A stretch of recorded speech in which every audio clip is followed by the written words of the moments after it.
جب میں اپنی جدہ فاطمہ کو سوچتا ہوں تو مصائب اور شدائد میں مجھے میری جدہ فاطمہ رہنمائی کرتی نظر آتی ہے۔ عزیزو، کیا کیا ہے جناب زہرا نے جو ہر امام کے لیے نمونِ عمل، ہر اللہ کے ولی کے لیے نمونِ عمل۔ طویل عمر تو نہیں تھی جناب زہرا کی۔ کیا عمر تھی جناب زہرا کی؟ اہل سنت کے مطابق 28 سال اور شیعہ علماء کے مطابق 18 سال۔ بعثت سے 5 سال پہلے دنیا میں آئیں تو نبی کی رحلت، نبی کی شہادت کے موقع پر جناب زہرا 28 سال کی تھی، اور اگر بعثت کے 5 سال کے بعد دنیا میں آئیں تو نبی کی شہادت کے موقع پر جناب زہرا 18 سال کی تھی۔ 18 سال کی آپ، میں نے یہ اس لیے تقسیم اور یہ فرق بتایا کہ آپ 28 مان لیجئے، آپ زیادہ سے زیادہ مان لیجئے کہ بی بی کی عمر 28 سال کی تھی۔ تو 28 سال میں کیا کیا کیا ہے کہ نبی یہ فرماتے نظر آئے، یا علی انفذ ما امرت کا بہی فاطمہ، یا علی تمہیں جو فاطمہ حکم دے اسے مانو۔ مولا علی تو 63 برس کی ظاہری حیات گزار کر گئے۔ کیا کیا ہے اس 28 سال کی عمر میں جناب زہرا نے کہ اتنے نمونے،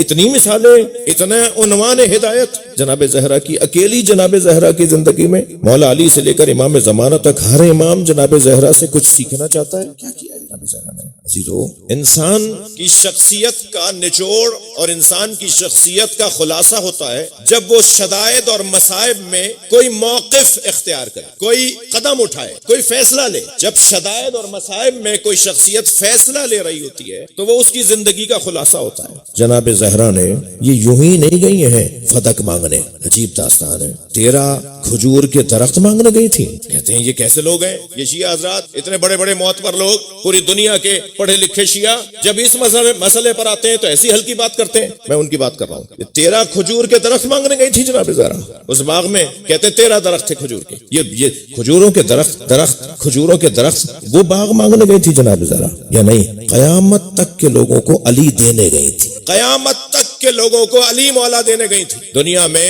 جو آپ کو تشیع کی طرف راغب ملے گا یا شیعت اس نے اختیار کی ہوگی، وہ جناب زہرا کے تصدق میں ہے، سیدہ کے تصدق میں ہے۔ ایک گاؤں کا جاگیردار، ایک دیہ کا جاگیردار، ایک قصبے کا مالک، اپنے بیٹے کی شادی میں گاؤں کے ہر فرد کو اس نے کہا آ جاؤ۔ وہاں ایک مولوی صاحب سے ایک جناب زہرا کا محب عزادار الجھ رہا تھا، دونوں میں تکرار ہو رہی تھی۔ بات پہنچی اس چودھری کے پاس، اس نے پوچھا کیا ماجرا ہے، کیوں لڑ رہے ہو؟ تو اس نے کہا حضور، اس درویش نے کہا کہ میں ان کے کہاں برابر، یہ میری ان کی کیا برابری، میں یہاں سے اٹھ کے جا رہا ہوں۔ کہنے نہیں جائے گا وہ جو غلطی پر ہوگا، تم بیٹھو مجھے بتاؤ مسئلہ کیا ہے۔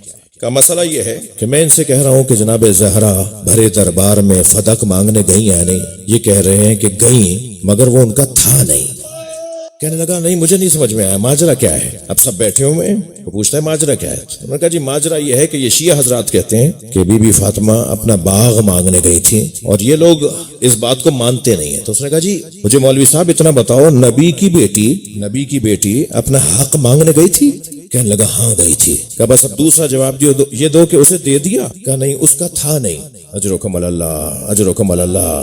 تو کہنے لگا سنو، اگر میں مر گیا اور میرے بعد میری بیٹی اس گاؤں میں گاؤں والوں سے کہے کہ میرے بابا کی اتنی ملکیت میں سے مجھے 5 ایکڑ دے دو، اور کوئی اگر میری بیٹی کو میرے ہی مال میں سے نہ دے تو وہ میرے لیے کیا محبوب ہوگا، پسندیدہ ہوگا؟ وہ الجھ کے کہنے لگا نبی کی بیٹیاں مانگ رہی تھی، نہیں بھی تھا تو دے دیتے۔ سیدہ کھجور کے باغ مانگنے نہیں گئی تھی، درخت مانگنے نہیں گئی تھی، سیدہ کچھ سمجھانے گئی تھی۔ قیامت تک بنام فاطمہ ہدایت ملتی رہے گی۔ سیدہ جس سے راضی اللہ اس سے راضی، سید جس سے ناراض، سیدہ جس سے ناراض اللہ اس سے ناراض۔ ایک بہت مشہور ہمارے ہاں خطیب گزرے ہیں مولانا محمد اسماعیل دیوبندی، ان کا عجیب میں نے جملہ ان کی کتاب میں پڑھا۔ کہنے لگے میں جہاں جاتا ہوں مجھے ایک چٹھی آ جاتی ہے، ایک پرچی آ جاتی ہے، یہ پیٹنا کہاں لکھا ہے؟ میں نے کہا بی بی بات بتائیے کیا بات ہے، پریشانی کیا ہے، کسی نے آپ کو کوئی تکلیف دی ہے؟ کہنے لگے میں نے ایک وظیفہ کیا تھا کہ جناب زہرا کی زیارت کروں،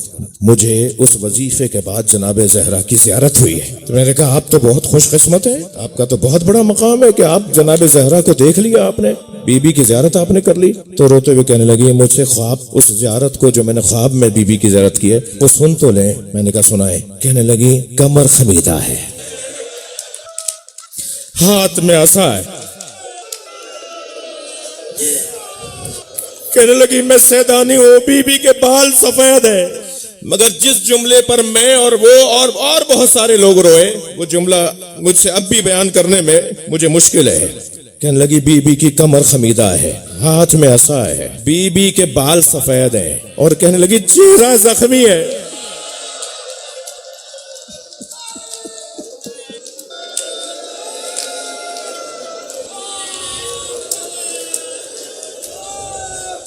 یہ جتنی باتیں اس نے بتائیں، اس بی بی نے بتائیں، یہ سب ہمارے پاس ائمہ کی روایات کی روشنی میں ہے۔ جناب زہرا کے منہ پر تماچا مارا گیا۔ اللہ کرے میں مصائب کے چند جملے پڑھ سکوں، جن کے مذہب میں رونا جائز ہے وہ تکلف کر کے نہ روئیں، اپنی آوازوں کو آزاد کریں۔ امام موسیٰ کاظم علیہ السلام آپ کی خدمت میں آپ کے ایک صحابی آئے، امام کو سلام کر کے امام کے سامنے بیٹھ گئے کہ مولا میں آپ کے لیے مٹھائی لایا ہوں اس لیے کہ اللہ نے مجھے بیٹی دی ہے۔ تو امام نے فرمایا مبارک ہو، بیٹی رحمت ہے۔ اور یہ کہہ کر حضرت نے فرمایا اس کا نام کیا رکھا ہے؟ کہنے لگا فاطمہ۔ جیسے اس نے کہا نا فاطمہ، تو سنیں گے ائمہ اہل بیت سے یہ روایت، یہ انداز ملتا ہے کہ جب بھی جناب زہرا کا نام ان کے سامنے کوئی لیتا تھا نا تو سنبھل کے بیٹھتے تھے۔ جی امام جعفر صادق کے سامنے ایک شخص نے 10 مرتبہ فاطمہ بولا، 10 مرتبہ کھڑے ہوئے امام۔ جب کسی نے کہا مولا میں بار بار بی بی کا ذکر کر رہا ہوں، آپ ہر مرتبہ اپنی جدہ کا نام سن کے کھڑے ہو جاتے ہیں، تو فرمایا میں کیا، میں کہاں، جب رسول اللہ انہیں دیکھ کے کھڑے ہو جاتے ہیں۔ میرے استاد رہے ہیں، بعض ہمارے ساتھیوں کو یاد ہوں گے، آیت اللہ باقر فخار اصفہان میں اس وقت، یہاں میں پڑھاتے تھے، پھر اب اصفہان میں ان کا درس خارج ہوتا ہے۔ میں اکثر دفعہ جب حاضر ہوتا ہوں تو انہیں سلام کرنے جاتا ہوں۔ پچھلی دفعہ جب میں حاضر ہوا تو 2 گھنٹے ان کی خدمت میں رہا، 2 گھنٹے تک وہ نصیحتیں فرماتے رہے، مگر جب بھی جناب زہرا کا نام آتا تھا انہوں نے پیر اپنا سیدھا کیا ہوا تھا اور فرمانے لگے میرے گھٹنے میں درد ہے، اور اپنی ابا انہوں نے اپنے پیر پہ ڈالی ہوئی تھی اور دیوار سے ٹیک لگا کے بیٹھے تھے۔ لیکن جب بھی جناب زہرا کا نام، مجھے یاد نہیں کہ 7-8 دفعہ آیا ہوگا، جب بھی جناب زہرا کا نام آتا تھا نا، پہلے اپنی ٹیک ختم کرتے تھے، اپنے پیر کو سمیٹتے تھے، آنکھیں بند کر کے کہتے تھے فاطمہ۔ بہت دیر، یعنی تقریباً 2 گھنٹے کے بعد جب ہم وہاں سے اٹھ کر آنے لگے تو میں نے استاد سے سوال کیا کہ جب آپ بی بی کا نام لیتے ہیں تو آپ اس انداز کو اپناتے ہیں؟ فرمانے لگے عادت ڈالو، قیامت میں سب کو آنکھیں بند کرنا پڑیں گی۔ اجرکم اللہ، اجرکم اللہ، اللہ ان آوازوں پہ رحمت نازل فرمائے۔ اس نے کہا مولا میں نے اپنی بیٹی کا نام فاطمہ رکھا ہے۔ یہ کہہ کر اس نے ایک ایسا جملہ کہا جس پر امام زار و قطار رونے لگے۔ کہنے لگا اس لیے کہ بی بی کے فضائل بہت ہیں، میں نے اپنی بیٹی کا نام فاطمہ اس لیے رکھا ہے کہ بی بی کے فضائل بہت ہیں۔ جب اس نے یہ جملہ کہا تو امام زار و قطار رونے لگے۔ امام نے فرمایا میری جدہ کے فضائل بہت ہیں، میری جدہ کے مصائب بھی بہت ہیں، میری جدہ کے مصائب بھی بہت ہیں۔ اور اس کے بعد حضرت نے بکاءً شدیداً عالیہ، امام نے اونچی آواز میں شدید گریہ کرنا شروع کیا۔ وہ کہتا ہے میں تو پریشان ہو گیا کہ حضرت کو کیسے اس فضا سے باہر لاؤں، اس سوچ سے باہر لاؤں۔ تو میں نے کہا مولا میں نے آپ کو تکلیف دی، مجھے اجازت دے میں یہاں سے چلا جاؤں۔ فرمانے لگے اگر شور اور غل کی آوازیں نہ ہوتی تو پسلیاں ٹوٹنے کی آواز آ رہی تھی۔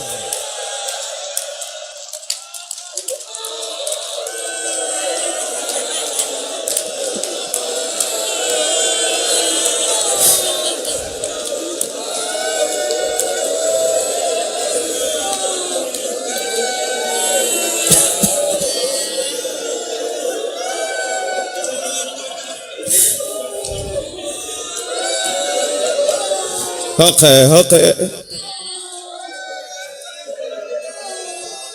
امام محمد باقر کو تب کی کیفیت تھی، امام محمد باقر کو تب کی کیفیت تھی۔ امام نے اپنے غلام سے فرمایا میرے اوپر ٹھنڈا پانی ڈالو۔ جب غلام ٹھنڈا پانی ڈالنے لگا تو وہ کہتا ہے کہ مجھے ایسا محسوس ہوا جیسے حضرت کچھ کہہ رہے ہیں۔ تو کہتا ہے کہ میں نے ایک مرتبہ جھک کر سننا چاہا کہ حضرت کیا کہہ رہے ہیں۔ تو حضرت کہہ رہے تھے یا زہرا، یا زہرا، یا زہرا۔ کہتا ہے جب حضرت کی طبیعت بہتر ہو گئی، حضرت کو جب افاقہ ہو گیا تو میں نے حضرت سے پوچھا مولا جب میں آپ پہ ٹھنڈا پانی ڈال رہا تھا آپ بار بار فرما رہے تھے یا زہرا، فرمانے لگے مجھے تکلیف ہو رہی تھی، میں سوچ رہا تھا میری دادی زہرا کی تکلیف کیسے۔ آمادہ ہے نا گریے کے لیے؟ بشار مکاری مولا امام صادق کے خاص اصحاب میں سے ایک صحابی ہیں، وہ کہتے ہیں میں حضرت کی بیت الشرف میں گیا، مجھے غلام نے حضرت تک پہنچایا تو میں نے کیا دیکھا ہے کہ ایک خان، ایک تشت رکھا ہوا ہے جس میں کھجوریں ہیں، حضرت کھجور تناول فرما رہے ہیں۔ مجھے کہا بشار آؤ کھجور کھاؤ، اور میری طرف حضرت نے کھجور کا تشت اور وہ ظرف بڑھاتے ہوئے فرمایا کھاؤ. تو میں نے کہا مولا میں ایک منظر دیکھ کر آ رہا ہوں، اس کے بعد دل نہیں کر رہا کچھ کھانے کو. حضرت نے فرمایا کیا دیکھ کر آ رہے ہو؟ کہ مولا بازار میں ایک خاتون کو سپاہی مارتے ہوئے لے جا رہے ہیں. ہاں عزادارو، ہر امام معصوم کے ہاں ایک علیحدہ کیفیت بھی تھی، آپ کے اخلاقیات میں، آپ کی سیرت میں ایک علیحدہ کیفیت بھی تھی. اور اللہ کا کام بھی اللہ کا ہے بھائی، ہر ایک سے وہ اس کے مزاج کے مطابق امتحان لیتا ہے. حضرت ابراہیم کے ہاں ضعیفی میں حضرت اسماعیل کی ولادت ہوئی. اللہ نے فرمایا اسی کے گلے پہ چھری چلاؤ. یہ حضرت ابراہیم کی آزمائش امتحان تھا. حضرت یوسف پانی سے ہولتے تھے، بڑا پانی دیکھ کر ہول آتی تھی انہیں، بھائیوں نے کنویں میں ڈال دیا. یہ حضرت یوسف کا امتحان تھا. امام سجاد کا بدن نازنین بہت تھا، نرم بدن تھا حضرت کا، ہاتھ پیر حضرت کے نرم تھے. امام کو اکثر سفروں کے بعد بخار ہو جاتا تھا. یہ صرف کربلا میں نہیں ہے، امام کی سیرت میں جائیں، اکثر سفروں سے لوٹنے پر امام حسین سرہانے آ جاتے تھے، اور امام کو پتا ہوتا تھا کہ میرے زین العابدین کو اب بخار ہوگا. بدن بہت نازنین تھا نا، جس کا بدن بہت نازنین ہے اللہ اسے آزمانا ہے. کوفے کی رستے، شام کی راہیں، بازار، طوق، بیڑیاں، تازیانے، پیروں میں کانٹے. اجرکم اللہ، اجرکم اللہ. تھکیں گے نہیں، آپ کی آوازیں جناب معصومہ تک پہنچ رہی ہیں. امام حسین کو پیاس بہت لگتی تھی. ایک دن جناب زہرا کو نبی مکرم نے روتے ہوئے دیکھا. سرکار نے فرمایا فاطمہ رو کیوں رہی ہو؟ کہا بابا یہ جو بچہ میرے ساتھ ہے یہ مجھے رلاتا ہے. فرمایا کیسے؟ کہا بابا یہ بار بار کہتا ہے انا العطشان، میں پیاسا ہوں. امام حسین کو پیاس آپ کے ساخت کا حصہ تھا، آپ کو پیاس زیادہ لگتی، آپ کے قریب پانی رکھا جاتا تھا. ہر کچھ دیر کے بعد امام حسین پانی طلب کرتے تھے. مولا علی کے سامنے ایک مرتبہ قمبر کو آواز دے کر کہا تھا قمبر مجھے پانی پلاؤ. سوچ سکتے ہیں غلام کتنی جلدی گیا ہوگا، لیکن منظر بڑا عجیب تھا. قمبر پانی لینے گئے، 3 سال کے سن کے عباس ان سے آگے آگے جا رہے تھے، اور گھڑے سے پانی بھرا اور حضرت قمبر سے پہلے پہنچے. اس غرض سے دوڑتے ہوئے آئے تو جلدی آنے کی وجہ سے پانی چھلک رہا تھا، اور وہ چھلکتا ہوا پانی عباس کے ہاتھوں پہ آ رہا تھا، اور علی رو رہے تھے. جب حضرت عباس نے قمبر سے پہلے پانی پہنچایا تو علی مولا نے آگے بڑھ کے عباس کو گلے سے لگایا اور فرمایا آج پانی پہنچا دیا. کیا یا جوادہ ابھی حل سقیا ابھی ام قتلت شانا، اے میرے بابا کے باوفا گھوڑے مجھے اتنا بتا پانی پلا کر مارا. اجرکم اللہ، اجرکم اللہ. مزاجوں کو بتا رہا تھا. مولا علی کے مزاج میں غیرت مندی بہت تھی. ایک اجنبی یہودی عورت کو علی نے بازار میں پٹتے ہوئے دیکھا، 3 دن کھانا نہیں کھایا. اس کے بعد میں صاحب اور کیا پڑھوں گا. علی ایک اجنبی عورت کو اس کے گھر کے لوگ اسے مار کے لے جا رہے تھے. جب بھی مولا کے سامنے کھانا آتا تھا نا فرماتے تھے میں نے ایک خاتون کو پٹتے دیکھا ہے. جو علی ایک اجنبی خاتون کو پٹتے دیکھے 3 دن کھانا نہ کھائے، اس کے سامنے جلتا دروازہ گرا، اس کے سامنے سیدہ پہ ہاتھ اٹھایا گیا. یہ مولا علی کا امتحان ہے. جناب زہرا کے مزاج میں مانگنا نہیں تھا. کبھی اپنے شوہر سے کچھ نہیں مانگا، کبھی اپنے بابا سے کچھ نہیں مانگا. 3 دن کنیز مانگنے جاتی رہی، کہہ نہیں پاتی تھی بابا سے، کچھ کہے بغیر آ جاتی تھی. تیسرے دن نبی گھر میں آ گئے. فرمایا فاطمہ کچھ کہنا چاہتی ہو؟ تو جناب فضہ نے فرمایا یا رسول اللہ آپ اپنی بیٹی کا ہاتھ دیکھیے. نبی نے فرمایا فاطمہ ہاتھ دکھاؤ. تو بی بی کا ہاتھ چکی کی چوب سے زخمی ہو گیا تھا. فرمایا فاطمہ کا ہاتھ زخمی ہو گیا ہے، مگر اپنا دن جب ان کا آتا ہے اس دن کام کرتی ہیں، اور میں آگے بڑھ کر اگر کام لیتی ہوں تو مجھے منع کر دیتی ہیں. تو میں نے کہا اچھا آپ یہ نہیں مان رہی تو یہ مان لیں کہ بابا سے کنیز مانگ لے. آپ کے بابا ایک کنیز دے دیں تو ایک دن میں کام کروں گی، ایک دن وہ کنیز کام کرے گی. تو یا رسول اللہ یہ آپ سے کنیز مانگنے جاتی ہیں. جس بیوی کے مزاج میں مانگنا نہ ہو اس کا امتحان ہے بھرے دربار میں فدق مانگنا ہوگا. اجرکم اللہ، اجرکم اللہ. مجھے اندازہ ہے میرا وقت ختم ہو گیا، مجھے اندازہ ہے وقت بہت ہو گیا، مگر 1-2 مرحلے اور میرے ساتھ آ جائیے. جب امام صادق نے اس سے پوچھا کہ تمہاری مزاج میں کیوں تمہارا مزاج گرا ہے، کیوں نہیں، کیا دیکھ کر آئے ہو؟ کہ مولا میں دیکھ کر آیا ہوں ایک خاتون کو حکومتی سپاہی مارتے ہوئے لے جا رہے ہیں. تو بی بی نے فرمایا کیا کیا اس نے، کیوں مارا اسے، کیوں مار رہے تھے اسے؟ کہ مولا میں نے اپنے کانوں سے سنا، اسے ٹھوکر لگی، وہ زمین پر گری. تو گرتے ہوئے اس نے بس بے ساختہ کہہ دیا لعن اللہ ظالمین بحقک یا فاطمہ، اے فاطمہ جس نے تیرا حق چھینا، جنہوں نے تیرا حق چھینا ان پہ اللہ لعنت کرے۔ اس جملے پر اسے مارتے ہوئے لے گئے۔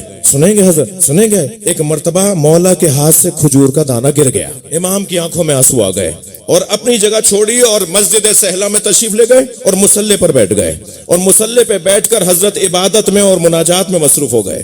اور ہر کچھ دیر کے بعد دروازے کی طرف مڑ کے دیکھتے ہیں کہ کچھ دیر کے بعد ایک شخص دوڑتا ہوا آیا اور حضرت کے قریب آ کے کہتا ہے کہ اسے کچھ لوگوں نے ضمانت پر رہا کروا دیا ہے۔ امام نے سجدے میں سر رکھا، گھر گئے، ایک دیناروں کی تھیلی لی اور فرمایا اس خاتون کو جا کے دو، وہ میری جدہ کی محبہ ہے، اجرکم اللہ۔ مجلس ہو گئی عزادارو، آپ نے گریہ کر لیا، میرا دل کہہ رہا ہے ایک منزل اور میرے ساتھ آ جائیے۔ کبھی کسی نے غور فرمایا کہ جناب زہرا کی کمر خمیدہ کیوں ہے، بی بی کے ہاتھ میں عصا کیوں ہے، سیدہ کے رخسار زخمی کیوں ہے، سیدہ بیٹھ بیٹھ کر جب اٹھتی ہیں تو بیٹھتی ہیں پھر اٹھتی ہیں، سہارا لے لے کے کیوں چل رہی ہیں؟ یہ 28 سال کی جوان بی بی، کیا اس کے لیے یہ اس کی عمر کا تقاضا ہے؟ ہاں عزادارو، بس ایک مثال دے کر آپ کو اس مرحلے سے مکمل گزار دوں اور پھر ماتمداری ہے، نوحہ خانی ہے۔ ہمارے ہاں سندھ میں ایک خطیب تھے عبدالحمید چانڈیو، وہ بی بی کے مصائب پڑھتے ہوئے جب ایک خاص مصائب کے دورانیے میں آتے تھے کہ جناب زہرا نے اپنے بابا کی تحریر پیش کی۔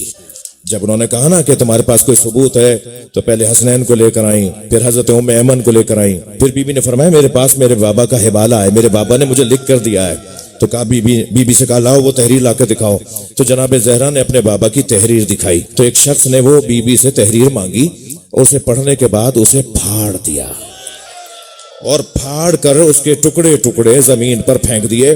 بی بی زمین پر بیٹھ گئیں اور بابا کی تحریر کے ٹکڑے اٹھانے میں سیدہ گریہ ماتم کے ساتھ وہ تحریر بابا کی اٹھاتی رہیں۔ وہ یہ والے مصائب پڑھتے ہوئے ایک عجیب منظر بناتے تھے، انداز تھا ان کا اپنا طریقہ تھا، اپنی جیب سے کاغذ نکالتے تھے اور اس کے ٹکڑے ٹکڑے کر کے ممبر سے نیچے پھینک دیتے تھے اور روتے ہوئے لوگوں سے کہتے تھے ایسے ہی بیٹھے رہو۔ پھر ممبر سے اتر کے وہ ٹکڑے اٹھا کے لاتے تھے اور ممبر پہ بیٹھ کے کہتے تھے کتنی دیر لگی؟